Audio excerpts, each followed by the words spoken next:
I'm hoping that these messages, this storytelling will last for many years, even beyond our time. And so, for future generations listening to this who might come across this recording many years from now, is there anything you'd like to pass on to them? Anything you'd want them to know? Yeah. Here's my very real answer. And this is a dark, cynical note to end on. I don't even know if we'll have future generations. That makes me really worried. When I look out on the world today, it is on fire, and I don't see anyone interested in putting it out. And that really scares me. I hope that there are future generations that will get to listen to this. I My main hope is that there's future generations that won't want to listen to this or need to listen to this because there'll Yeah. be equity, equality, right? That Yeah. that there will be a better future. But I think maybe my message is actually not to them, but to us. I will say as adults and not youth, but as adults in the right here and now, I think the message that y'all need to hear is to start acting like you care about future generations.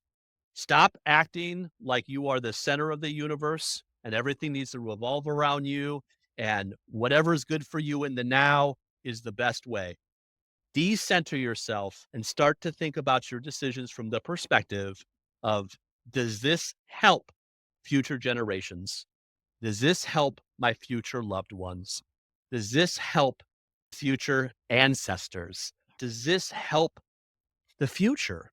Because I feel like we have such a neoliberal, right here, right now, selfish mindset, at least in the West, that it worries me about even having future generations.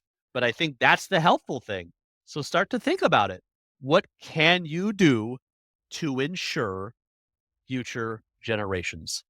And if we all asked ourselves that and started acting on behalf of that, I think we would see better initiatives around climate change, better initiatives around gun violence, better initiatives around teaching our true history, around telling our stories, about uplifting queer and trans and black and brown and people of color and disabled individuals and all these people who we push aside because we don't want to look at them. It's inconvenient. I don't want to deal with your justice right now. This is my time and I'm going to take what I can get.